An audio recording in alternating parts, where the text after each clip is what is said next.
Important ആയിട്ടുള്ള ഒരു question ആണ് കേട്ടോ. So 11th f of x is equal to 1/(x-3). നിങ്ങളിത് എങ്ങനെയായിരിക്കും സോൾവ് ചെയ്യാൻ പോകുന്നത്? ഇവിടെ ചെയ്യേണ്ടതെന്ന് വെച്ചാൽ നമ്മൾ (x-3) ആയിട്ട് ഫസ്റ്റ് കൺസിഡർ ചെയ്താൽ അല്ലേ. So (x-3) equal to suppose (x-3) equal to 0.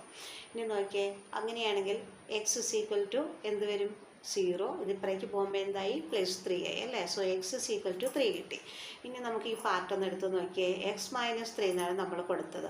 So എക്സിൻ്റെ വാല്യൂ നമുക്ക് 3 കിട്ടിയാൽ 3 - 3 എന്ന് പറഞ്ഞാൽ എന്തായിരിക്കും കിട്ടുക? 0 ആയിരിക്കും. അപ്പോൾ നമ്മുടെ ആൻസർ എന്തായിരിക്കും വരിക? 1/0. ഇങ്ങനെ ലോകത്തുണ്ടോ? ഇല്ല അല്ലേ. ഇതൊരിക്കലും എന്ത് ചെയ്തിട്ടില്ല? ഡിഫൈൻ ചെയ്തിട്ടില്ല. Okay, so it is not defined. അതുകൊണ്ട് നമുക്കതിനെ എന്താക്കാം? നമുക്കതിനെ ഒഴിവാക്കി കളയാം. ആരെ ഒഴിവാക്കണം? ഈ കിടക്കുന്ന -3യെ ഒഴിവാക്കുക. സോ ഇതിൻ്റെ എന്തായിരിക്കും നമുക്ക് വരുന്നതെന്ന് നോക്കിയേ. ആൻസർ കിട്ടുന്നത് therefore r മൈനസ് എന്തായിരിക്കും?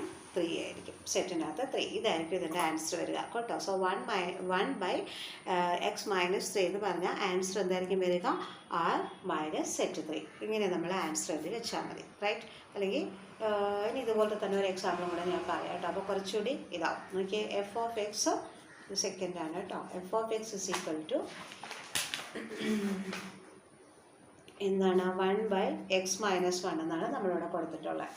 അപ്പോൾ ഇത് ചെയ്യാൻ നേരത്തെ നമുക്ക് എന്തായിരിക്കും നമ്മുടെ ആൻസർ കിട്ടുക നമുക്ക് നോക്കാം അല്ലേ.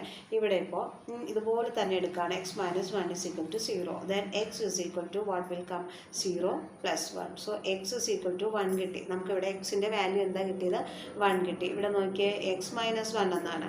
സോ എക്സിൻ്റെ വാല്യൂ 1 കിട്ടുമ്പോൾ 1 - 1 is equal to 0 അല്ലേ. അപ്പോൾ നമുക്ക് എന്ത് ചെയ്യാൻ പറ്റില്ല? ഇങ്ങനെ ഒരു സംഭവം നമുക്ക് ഡിഫൈൻ ചെയ്തിട്ടില്ല അല്ലേ. 1/0. നിങ്ങൾ 10th സൈൻ കോസ് ടാനിലൊക്കെ പഠിച്ച സമയത്ത് ചിലത് നമുക്ക് എന്താ വരിക? ഇങ്ങനെ വരുന്നതിനെ വരുമ്പോൾ നമ്മൾ എന്താ പറയുക? നോട്ട് ഡിഫൈൻഡ് എന്നാണ് പറയുക അല്ലേ. സോ ഇത് നോട്ട് ഡിഫൈൻഡ് ആണ്. സോ ഇതിൻ്റെ ആൻസർ നമുക്ക് എന്തായിരിക്കും ഫൈനൽ ആൻസർ കിട്ടുക? ഇതാണ് ആൻസർ അല്ലേ. r മൈനസ് സെറ്റിനകത്ത് 1. ഇതിനെ റിയൽ നമ്പറിൽ നിന്ന് ഇതിനെ അങ്ങ് ഒഴിവാക്കി കഴിഞ്ഞാൽ നമ്മുടെ ആൻസർ ഇവിടെ കിട്ടിക്കഴിഞ്ഞു. ഓക്കെ ആണല്ലോ ഇതിൻ്റെ ആൻസർ. അപ്പോൾ നമുക്ക് നെക്സ്റ്റ് ഒരു ക്വസ്റ്റ്യൻ നോക്കാം കേട്ടോ.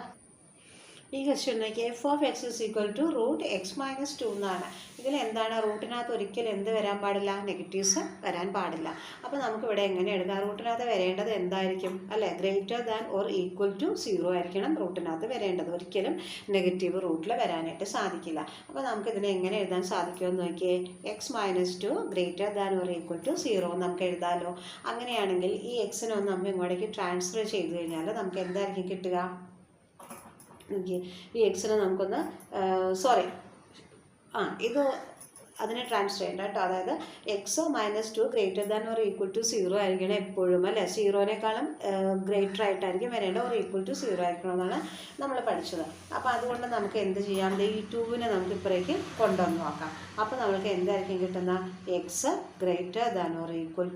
2 ആയിരിക്കും നമുക്കിവിടെ കിട്ടുക. മനസ്സിലായല്ലേ? ഇതായിരിക്കും നമുക്കിവിടെ കിട്ടുക. ആൻസർ എന്താണ്? x > 2 ഇങ്ങനെയായിരിക്കും നമുക്ക് എടുക്കേണ്ടത്. അപ്പോൾ നമ്മുടെ റൂട്ടിനകത്ത് ഒരിക്കലും എന്ത് വരാൻ പാടില്ല? നെഗറ്റീവ് വരാൻ പാടില്ല. എന്താണ് എപ്പോഴും റൂട്ടിൽ വരേണ്ടത്? ആരാണ്? > 0 ആയിരിക്കണം വരേണ്ടത്. സോ നമ്മൾ അതിന് എന്ത് എഴുതി? (x-2) > 0 ആക്കണം. സോ അതിന് വേണ്ടി നമ്മൾ എന്ത് ചെയ്തു? 2-നെ ഇപ്പുറത്തേക്ക് കൊണ്ടുവന്നു. അപ്പോൾ (-2) ഒക്കെ മാറിയല്ലേ. സോ x > 2 ഇതാണ്. ഇപ്പോൾ ഇതേപോലെ തന്നെ മറ്റൊരു ക്വസ്റ്റ്യൻ നമുക്കൊന്ന് ചെയ്തു നോക്കാം. F of x is equal to √(x-10). Okay, അങ്ങനെയാണെങ്കിൽ നമുക്കിവിടെ എന്ത് കൊടുക്കാം നോക്കിയേ. (x-10) > 0 എന്ന് കൊടുക്കുക. ഇതിനിപ്പുറേക്ക് കൊണ്ടുവരിക. അപ്പോൾ നമുക്ക് എന്ത് കിട്ടി? x > 10. കണ്ടോ? ഇതാണ് ഈ ആൻസർ. ഇത് പരീക്ഷയ്ക്ക് എപ്പോഴും വരാവുന്ന ഒരു ക്വസ്റ്റ്യൻ ആണ്. സോ എല്ലാവരും നന്നായിട്ട് പഠിച്ചോളുക. ഓക്കെ.